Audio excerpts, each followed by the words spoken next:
Before I begin this video, I just want to give out a trigger warning and say that this video contains topics such as this, and that, and those. So if you are someone that's easily affected by these topics, or you are averse to these kind of topics, viewer discretion is heavily advised. And as per usual, spoiler warnings for Wonder Egg Priority.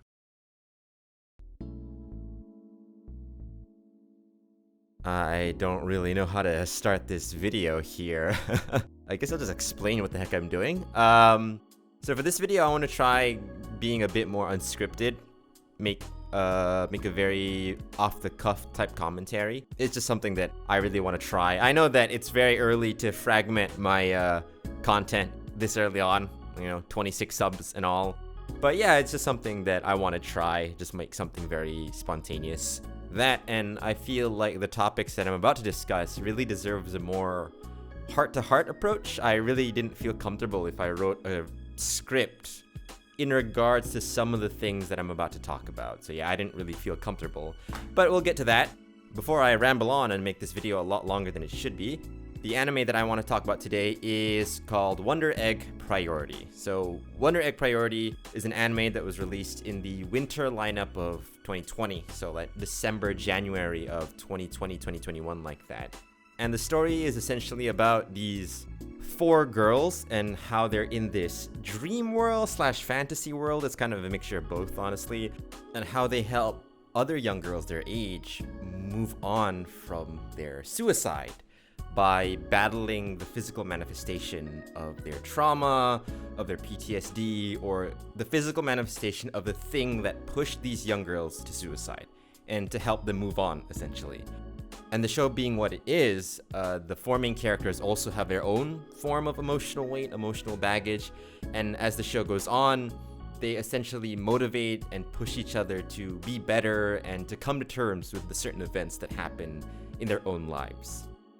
And yeah, you might think listening to that sounds like a really wonderful show. I mean, the premise alone is something very, very brave, especially coming from a country where mental illnesses and topics like PTSD, trauma, and stuff like that are rarely talked about. And you wouldn't be wrong for thinking that. But this is the exact reason why I wanted to make this video to begin with, because while the show tries to talk about these issues and topics, it doesn't really do a good job. And dare I say that because of the way it tries to talk about these topics, it's outright disrespectful to the people who actually suffer from these type of events, these type of illnesses in their lives, and who have to live with them. And to show you guys what the heck I'm talking about, I'm gonna go over the first half of the show in a more broad strokes and just go through the individual events in certain episodes rather than a play-by-play of each episode. Don't worry, I will mention the second half because I know for a fact the second half is another shit show in of itself, but that will come later. So yeah, the first half of the show. Episode 1 and 2 of Wonder Egg Priority is such an amazing start to a series.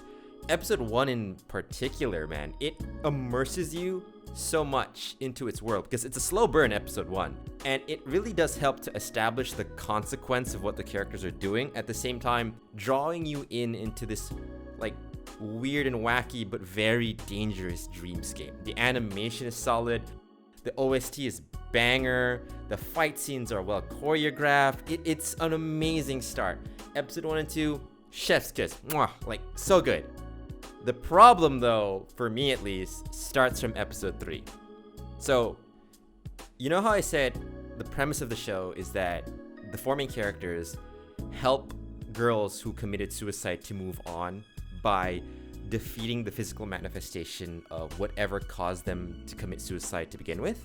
Well, in episode 3 of Wonder Egg Priority, the monster that the main characters have to kill is the physical manifestation of parasocial relationships and obsession.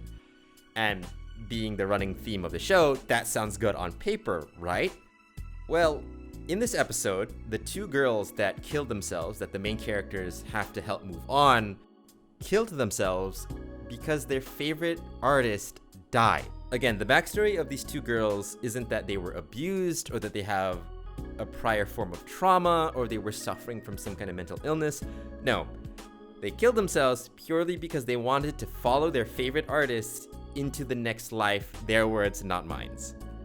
Now, that's not necessarily a bad thing to talk about. Parasocial relationships and obsession has never been a bigger topic to talk nowadays, especially now with the rise of YouTubers, influencers, and Twitch streamers. And you would think that the creators of Wonder Egg Priority would do it in a way that it kind of like disencourages this parasocial relationship, this parasocial behavior. But no. The moment these two characters mentioned, hey, we killed ourselves because our favorite artist died, we had nothing left to live for, so we took our own lives. There was nothing past that. None of the main characters put these two girls in their place. None of them called these two out for committing suicide for the dumbest of reasons. None of them brought up the fact that suicide does more damage to the people around them, not just to the people who commit suicide themselves. None of that. It was treated as a throwaway line with no consequence at all for doing the things that these two young girls did. And that's already bad enough as it is. But the show takes it a step further because in episode 4, to defeat the physical manifestation of parasocial behavior and obsession, it has kind of like an anime shonen moment where they defeat the monster with like the power of friendship. And these two girls that kill themselves, they deadass say, a real Yu Yu fan, a Yu Yu is the name of the artist that they killed themselves for, a real Yu Yu fan wouldn't kill another while their favorite artist is singing. I'm like, bro, you killed yourself. What are you on? And it treats it like this crowning moment, you know? The music is all happy and triumphant. The main characters are beating the crap out of the monster. You know, all the good guys are winning. The good guys are winning. The bad guys are losing. All the while, at the back of your head, you still have to keep in mind, these two girls killed themselves purely because they wanted to follow their favorite artist into the next life. Again, that's the in-show reason as to why these two girls killed themselves. And the show did nothing to show that that was a dumb thing to do or suicide itself is a horrible idea and that people shouldn't do it. It doesn't do any of that. It acknowledges the fact that these two girls killed themselves and moves on. And what's even worse is that in the same episode, episode 4, one of the main characters is helping out another girl to move on that's completely unrelated to the ones I mentioned just now, in that the reason why she killed herself is because she was molested on a train. Because in Japan, there's this phenomenon known as chikan. Chikan happens because in Japan, the public transportation, the trains are packed as hell, especially during the rush hour. So what they do is that they just cram everyone as much as they can into the train cart. So you're cramming school children, young girls and boys with older businessmen, businesswomen and all that, to the point where it's such a problem because people take that as an opportunity to sexually harass other individuals. I'll put up some articles on screen just to show you guys. But anyway, this girl that one of the main characters is trying to help killed herself because she experienced some form of sexual harassment from an older person on her way and back from school. And when she exposed this older guy for sexually harassing her, it was found out that the older guy is the boss of her dad.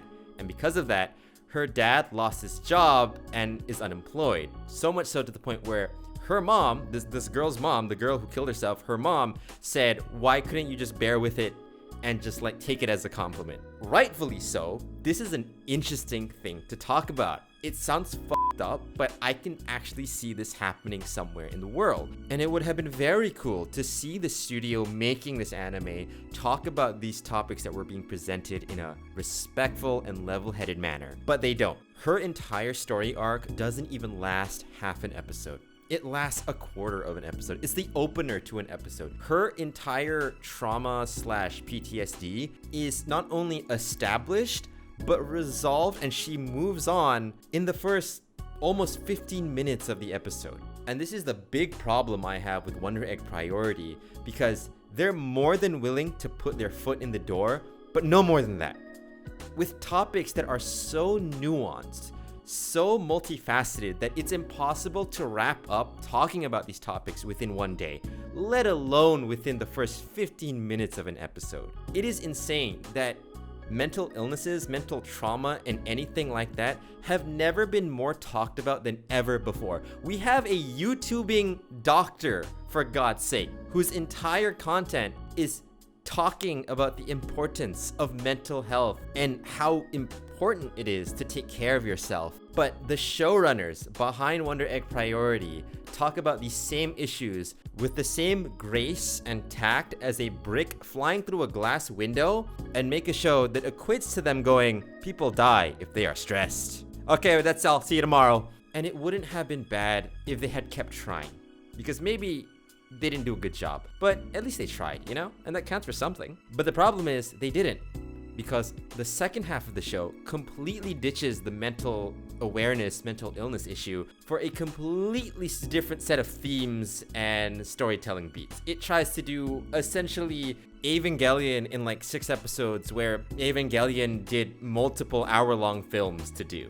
And that's what sucks, because if they tried but didn't stick the landing, I would argue that, hey, at least they tried. But this one is, they tried, didn't stick the landing for the first half of the show, definitely didn't stick the landing of the second half of the show, and you're just left wondering, what was the point of it all then? Why did you want to talk about mental illness if you weren't even going to continue the storyline? Why did you want to talk about trauma and mental awareness when it was going to be a dead end? And I'm not the only one that feels this way, by the way. If you go online, especially on YouTube, you will find that a lot of Anitubers feel the same way, especially in regards to the second half of the show and how it completely drops the ball. So yeah, should you watch Wonder Egg Priority? I don't know, that's up to you. I'm not trying to make this channel into a review channel. I just like talking about topics that interest me. But all I can say is, if you go into Wonder Egg Priority, just prepare to be sorely disappointed, as it does try to do too much with too little time. And it's ironic because I have a lot more other stuff that I want to talk about this show, but that would make this video into an hour-long event, and I'm a very, very small channel. I don't think I have it in me. But that just goes to show you how, again, nuanced mental awareness is, and how you cannot wrap up in 10, 12, 15 minutes like that. There's a reason why people are still studying this stuff until today. I want to end the video off on a more positive note. The one thing that I can absolutely praise about Wonder Egg Priority is the soundtrack. The soundtrack is so good. The composer, I think his name is like DD Mouse. He's an actual DJ. The soundtrack is so good. It is lo-fi hip-hop beats the anime. I unironically listen to the OST while I'm doing other stuff. Like, it is such good background music that I can listen to it unironically. It's just that good. So yeah, that's all from me. Tell me what you guys think about this more unscripted, less editing format. If you guys like it, if you guys don't like it, if you guys want me to do more of it, I'm more than happy to. But yeah, follow me on my Twitch. I haven't streamed in about a month, so that gives you guys an idea of how much I'm committed to that. But yeah, more long form content coming soon, and I will see all of you lovely people next time.